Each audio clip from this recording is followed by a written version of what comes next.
Good day, everyone. Welcome to today's class. So today's class will be talking about Django, Python's web framework. So today's class promises to be interesting. So please sit up and anticipate. So on today's session, we'll be talking about an introduction to Django, why write Django, Django's features, and also we'll be talking about Django's architecture. And if time permits, we'll also talk about Django installation and also starting our first Django server. So to begin, what is Django? Django is a free open source server-side Python web framework that enables rapid development of web applications. So to put simply, Django is a backend Python web framework. Now with Django, we can build and maintain high quality and scalable web applications without stress. So Django enables us to maintain high quality, and we can scale for thousands, hundreds and thousands of users. And of course, a prerequisite to writing Django is using Python. There is no way you can write Django without having basic knowledge of Python. Now, because Django is open source, it provides support for everybody writing, and also has a large community of developers to help you globally. Now, talking about support, one of the reasons why you would want to write Django is the fact that Django provides support for web development tasks. So with Django, you do not have to worry about, as they call it, reinventing the wheel. Now we have out-of-the-box support like the user authentication, content administration. Now, if you're coming from a background like JavaScript and you happen to know a little about Node.js or Express, you will know that when you want to implement a functionality like the authentication, you use third-party packages, but that is not the case with Django. Django includes out-of-the-box support for functionalities like that, for user authentication, content administration, routing and templates, sitemaps. Django has its own geolocation API or geolocation package called the Django. Now, with this, you can actually implement GPS functionalities and map functionalities. Now, another reason why you would want to use Django is the fact that it enables, as we said before, it enables rapid development. It is fast and it is very, very secure. So with Django, you do not have to worry about your site security, as it helps implement that too. Now let's talk a little more about Django's features. Yeah. So one of Django's features includes its documentation. Now, we are not going to talk much about Django features because we have lots and lots of features, so we cannot afford to talk about each and every one of them, but we'll pick two. And the first, which is Django's documentation. Now, Django, I'm not trying to run an ad on Django, but Django offers one of the best documentation you see out there for any web framework. Its documentation is robust and it offers varieties of functionalities and implementations that you can actually read and follow through. To give an example, I think I have the documentation set up here. Yeah. So this is just an overview of Django's documentation. Includes instructions on how to download Django, and also includes information on how to install the version releases and stuff like that. So with Django's documentation, you do not need to worry about having to read lots and lots of books just to understand Django. It's very well documented and you don't need to stress yourself. Now, another reason why writing Django, people have to use Django is because of its high affinity to relational databases. Now, Django has this strong affinity for databases like MySQL, Postgres, and all of that. The reason why it does that is because of a feature known as the ORM. That's the Django's ORM. Now, this is one important feature, or one of the most important features of writing Django, of using Django. Django contains. Now, with Django's ORM, you don't have to worry about writing raw SQL queries. So what is an ORM? An ORM basically means an object relational mapper. So it enables the user to interact with the database like you would with your SQL. But unlike having to write your raw SQL, the ORM main goal is to transmit data between your relational database and your application model. So, like I said before, you do not need to worry about writing raw SQL queries. This is another feature of Django. This is one other feature that Django comes with, equipped with. Now, we are going to another part of Django, which is Django's architecture. My favorite part of Django, talking about Django. Now, before we talk about Django's architecture, let's take a little detour to talk about a popular architecture called the Model View Controller architecture of Model View Controller framework. Now, what is the MVC framework? I prefer calling it MVC shorter. Now, what is the MVC framework? The MVC framework is an architectural pattern that divides or separates our application's logic into 3 layers. So the first layer contains the model, the second layer, the view, and the controller. So this is just basically what an MVC framework is. Now, what are these? What does this each component or each layer, what do they include? Now, the first layer, which is the model, it contains all data related logic in our application. So with the model, we have to specify all the data. Okay, I have multiple entities in my application, and each entity will have like an ID, which is a primary key. I have relationship between models in my database. Now, all this logic goes into the model part of the MVC framework. So it could be the data the user works with or the data that is sensitive to the application itself. So it basically just has to do with every data related logic in our application. Now we go to the view layer. The view layer concerns itself with how our data is presented to the user. So it basically has to do with the look and feel of our application. It contains all the UI logic of our application. Now, the controller is simply just what connects the view to the model, simply. So it acts as an interface between our model and our view components. So we can basically say that our controller is the way in which our model interacts with the view. Yeah, I've mentioned that. Now, this is just a basic overview of how the MVC framework is or how it works. Now, since we have an idea, a basic idea of how the MVC framework is, so the question comes, is Django an MVC framework? Well, if you've been writing Django prior before this tutorial, if you are listening to this or watching this tutorial and you've written Django before, you might say yes, Django is an MVC framework. Yes, it follows that logic. So yes, we can call it that.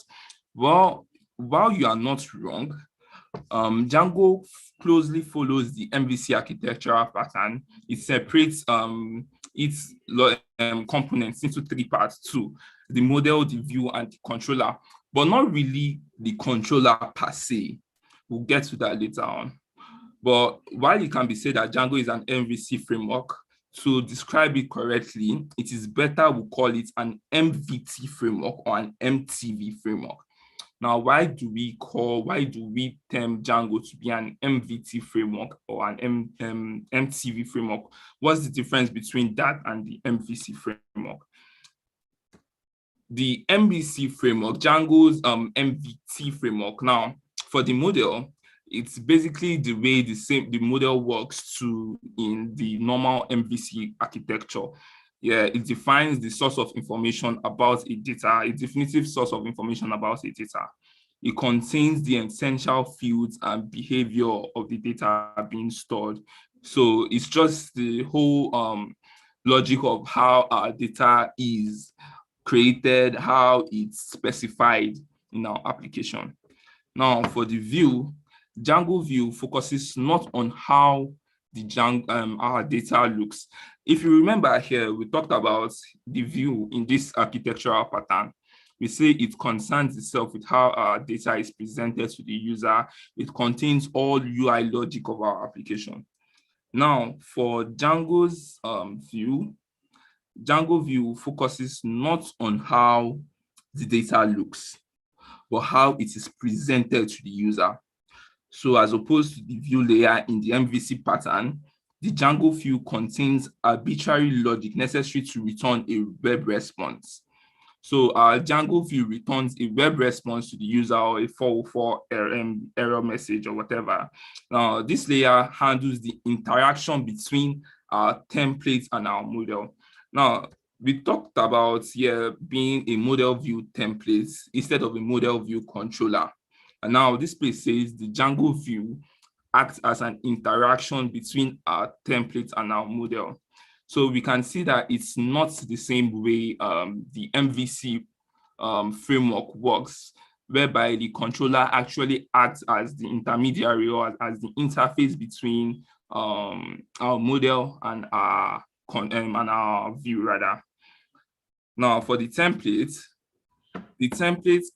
as you can now guess, deals with how the data is being presented to the user itself. So notice the difference here. This says Django view, it focuses on which data is presented to the user. Now, the template focuses on how the data is being presented to the user. This might sound confusing, to be honest, at first, but I assure you, when you begin to write Django, you understand better the difference between the view and the template, the model, and how they relate to each other. So it says this layer basically controls what should be displayed and how it should be displayed to the user. Now, the Django view leads people to categorize Django as an MVC framework or an MVC architecture. The view in Django is most often described as being equivalent to the controller in MVC, but take note, it is not the controller, it is still the view. So I explained something here that it works the same way our controller works here, but it is not the controller. So you can't say, oh, the view can also be called a controller. No, that's why here I mentioned that while it can be said that Django is an MVC framework, we cannot rightly describe it as that. Rather, a better way to term Django would be a model template view or a model view template framework. So here, what about the controller? Where does the controller now fit in? Now, in Django's case, the controller probably has to do with the framework itself. Now, the framework actually controls what request is being sent from what view. So the framework itself is just what actually handles the whole communication between a view and the model or what. So you wouldn't say, oh, the view is the controller or the template is the view. No, that's not why I said it's not the same way with how the MVC architectural pattern works. Django in itself is, well, since it follows that pattern, we could call it an MVC framework, but we cannot rightly describe it to be an MVC framework. So we've been talking about how we'll be talking about what Django is. We'll be talking about Django features. We've been talking about Django's architecture and why you should write Django. Now, enough of the talk. Let's us go to installing our first Django application and also starting our first Django server. So I'm just going to assume that you have Python installed, because Python is a prerequisite for writing Django. So I'm just going to assume that Python is already installed on your computer. So just give me a second.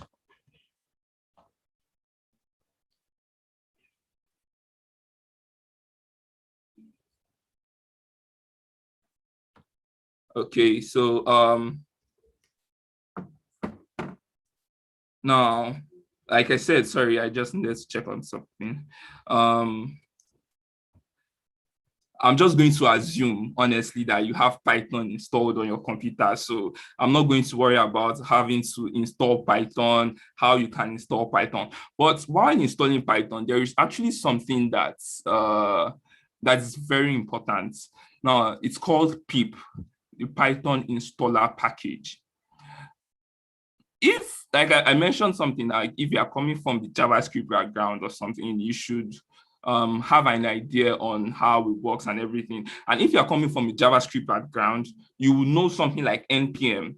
npm is to JavaScript as what pip is to Python. Now, pip helps us to install our Python packages. So the full acronym is just an acronym. Pip is an acronym. The full word is the Python installer package. So when you install Python on your device, when you download and install Python, it gets installed alongside Python.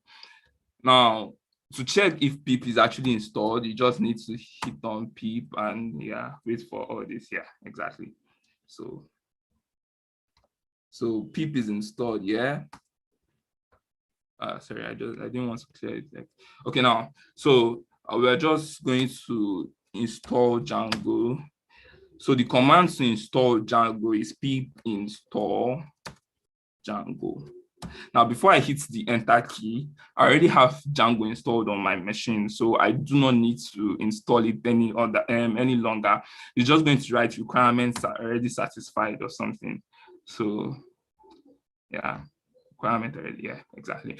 Now, to check your Python packages, to check the Python packages you have on your computer, you just need to hit on the pip, hit on this command, pip freeze.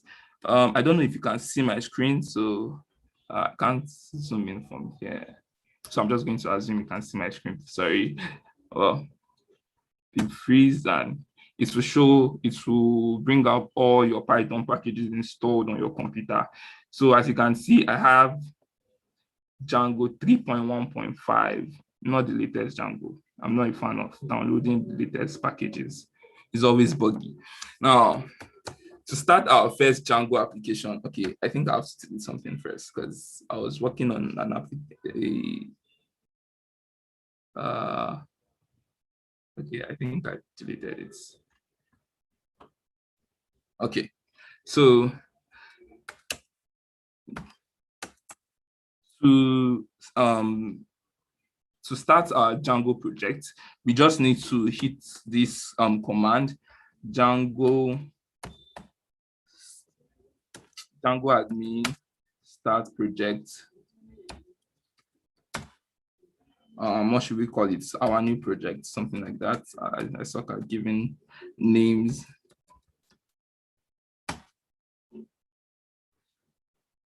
So with this, what's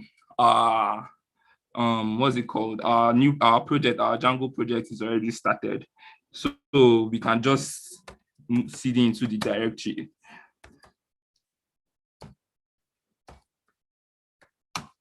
Yeah, but I'm not going to work here. Let's just go over to Visual Studio.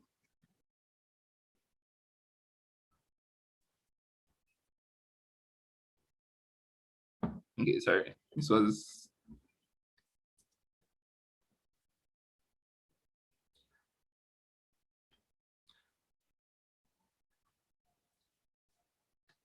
okay. While explaining the features of why you should learn Django, did I mention that Django has its own custom admin interface?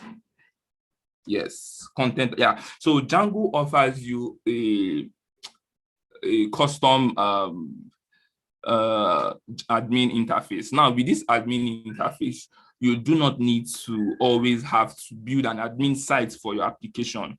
You do not need to have to go to all the stress of building and creating a new admin interface. Now, that is why, in fact, I think I have friends that would term Django. I have people that actually call that don't like Django. Why? They say it's too easy.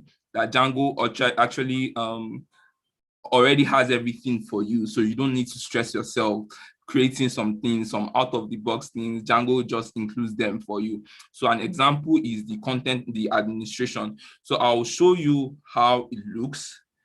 So let me just open folder. I think we called it our new project, something like that. I cannot see people now.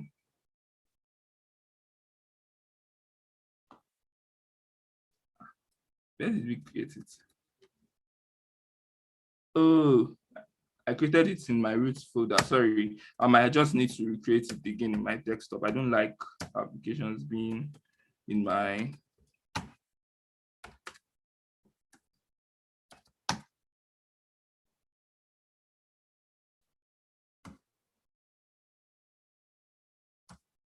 Sorry. Okay, so it should be created now.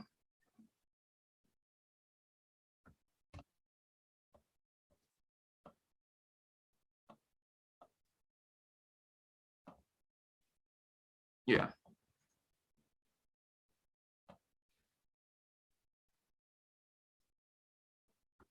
Okay, so this is our Django project. This is our Django project. So to run our first Django server, we will just have to use this command, Python manage.py run server.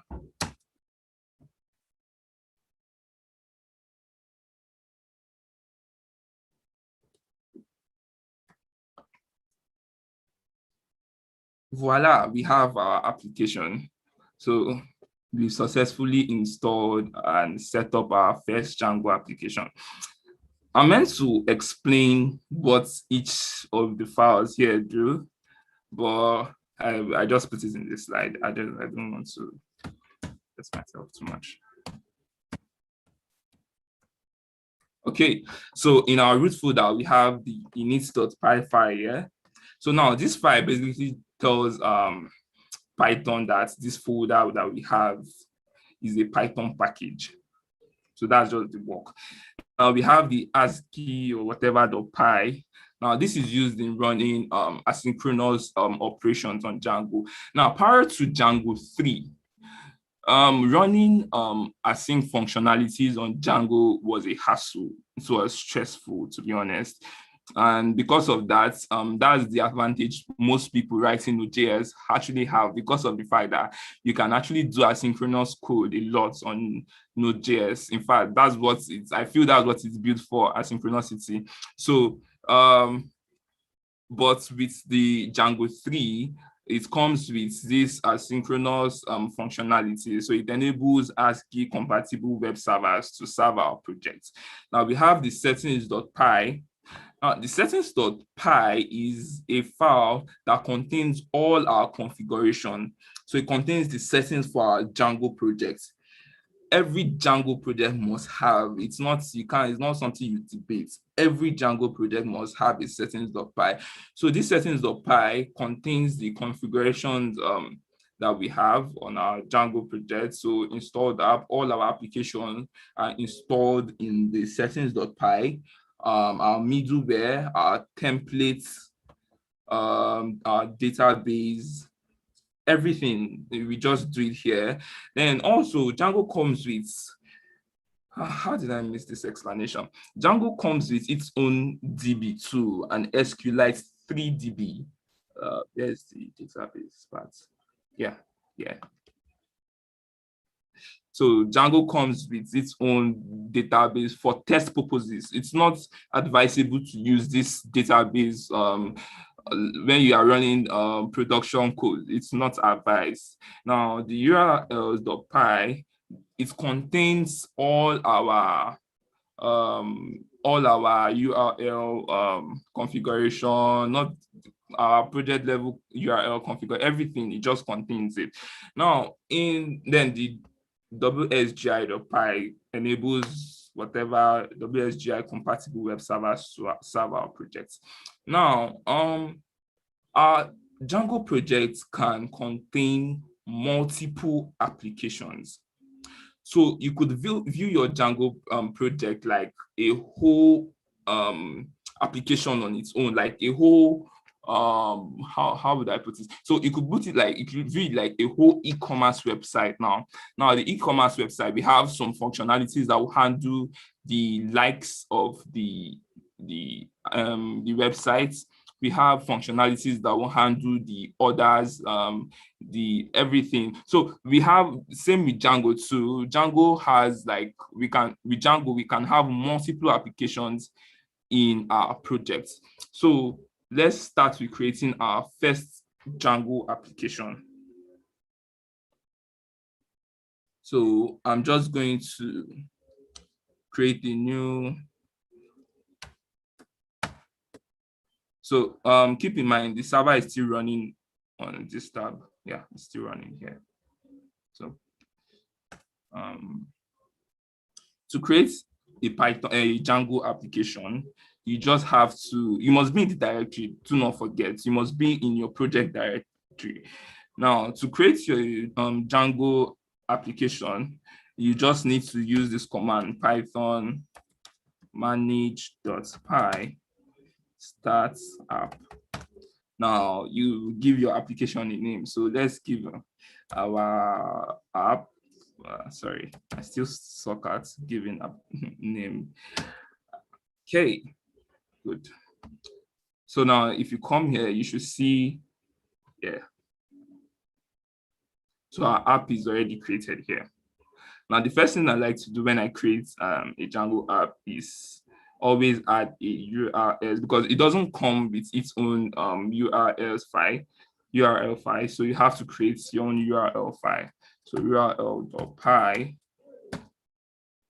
Oh, sorry, URLs. You have to include in. Yes. Good. So come here. I'm a very lazy developer. I don't like stressing myself. Come here, copy, paste. Sorry if you cannot see my screen. I just realized I didn't zoom in. So let's take this out. So we'll come back to this later. Now, I told you I was going to show you how the Django admin looks like. Yeah. So before we do that, okay, I just have to show you something. So the admin is always in this route. Yeah. So the admin is always in this route.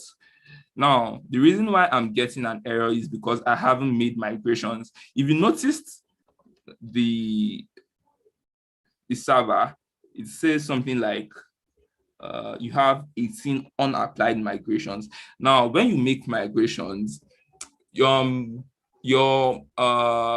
it creates tables. It creates your tables in your database.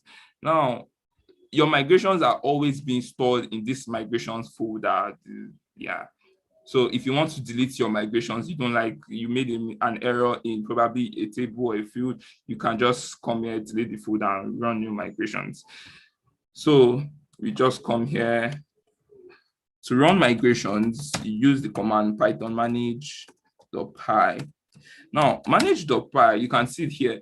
Now, manage.py is actually a thin wrapper that adds our Django project to the sys.parts. So it adds our Django project to the Django sys.parts, making it accessible. It also points this settings.py to the general Django settings. So Django will know that this settings.py is actually the configuration file for our Django project. So please just keep that in mind. So to run your migrations, Python manage.py migrates.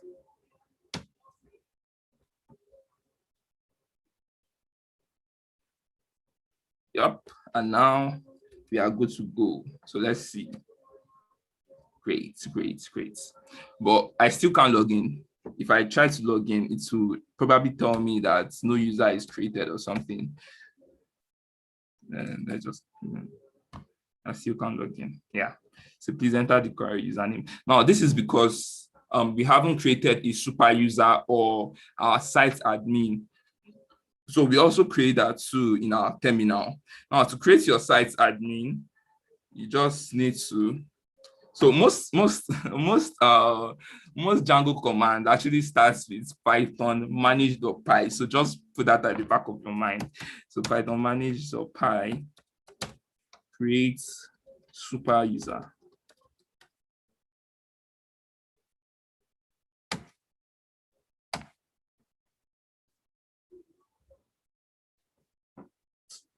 Any is my name. Stress me. So all these are just necessary.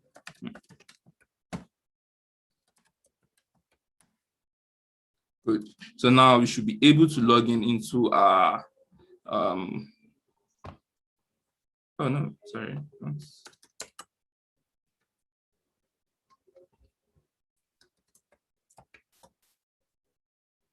Great. So now this is how our Django admin looks. So as your application grows, as your application actually keeps increasing in size and weight or whatever, you have more complex functionalities here. And also, I failed to mention, now your Django admin, you use your Django admin to register your models. I wish, do we have enough time? I wish I had enough time to just create the model to show you how it is. So let's see. So talking about the model, the view, and the controller, this, and the template rather. So this is where all our data related logic goes. Then the view is, remember, we said the view focuses not on how the data looks, but which data is presented to the user. It also returns a web response, a follow-up page. So let's actually see that in action. Let's just see how. Let's create. Okay, so it's a middleware. So it actually takes in a request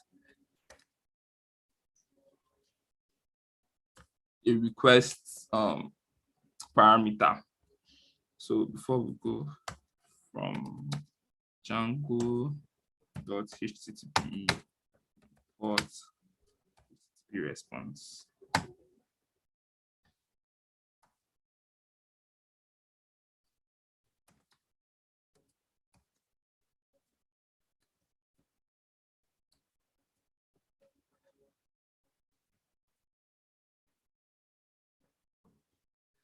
So to finish this, we need to add it to the URL here. So just path. Okay, we need to import the views. So import. Okay, so this might look strange to a lot of people, and trust me, I know, I understand. I just want to show you how it looks. On subsequent tutorials, like probably next week, you would learn in depth how the template works, how our views actually interact with our template and our database and everything. So please just keep that at the back of your mind also. So import from dot import. So I'm importing the views file inside our URL file here. So to set the URL, use the path variable that is being imported from the Django.urls library or package. So what should we call this? Let's call this index. Use dots name equals, let's call this index.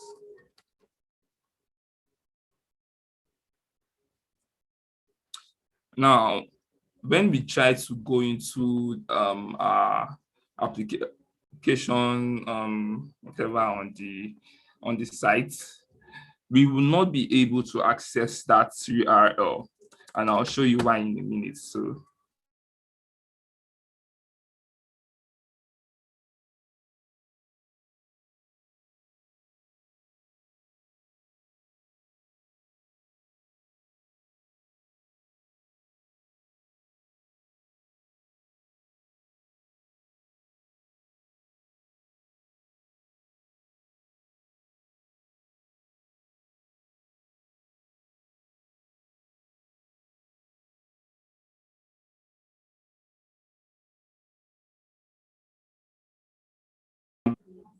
then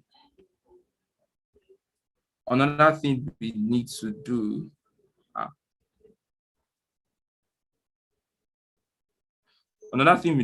is to add it to the URL here. So we need to include the app's main URL itself inside our project, our Django project. So please don't forget, these are necessary steps you need to take. So we can give this any route, but for now, oh, wait, I think oh yeah, sorry, too much React.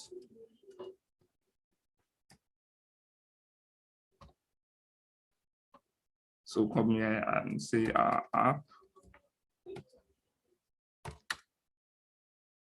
include, oh, I didn't. So there's another function that you can import from this Django.url. It's called include. So you see these explanations here. So to add, we have what we call function-based views, class-based views, and yeah. So we made a function-based view here, not a class-based view. So we are going to use the way to import to set up our URL. But this time, since we are importing the whole what's it called, the whole project's URL, we will just need to use the include function here and say our project, our app.url. Oh yeah, you can decide to set a name or not. It's okay. So you can see this part is already added. So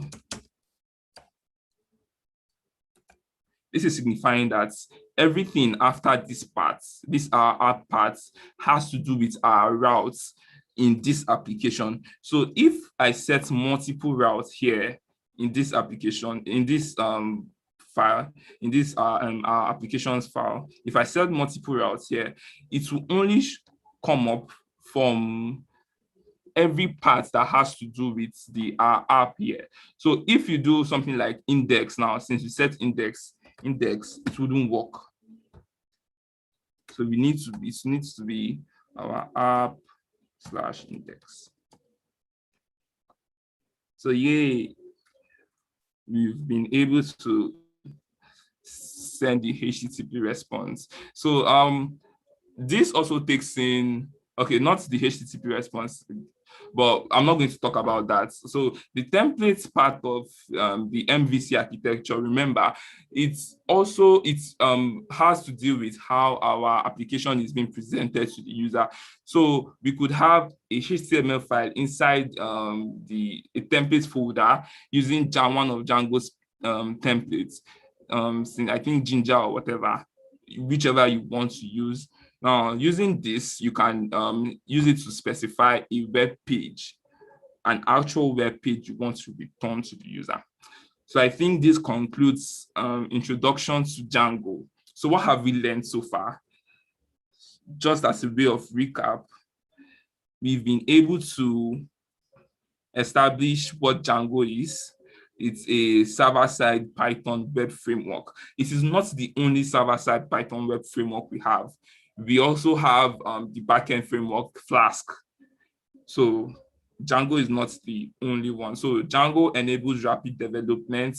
You can use Django to build high scalable web applications. It comes with out of the box user authentication, content admin. We're able to see the content administration.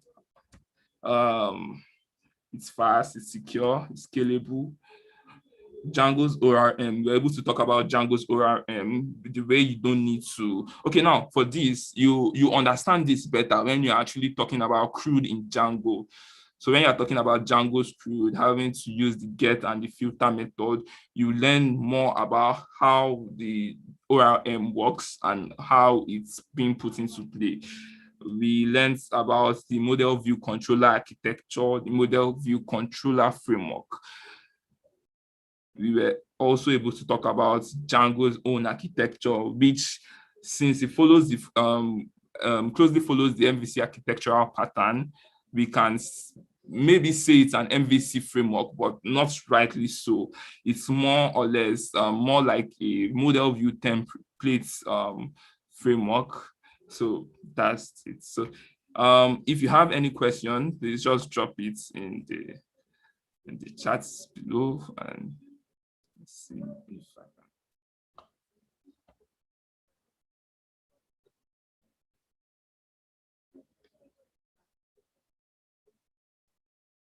can. You can't hear anything here.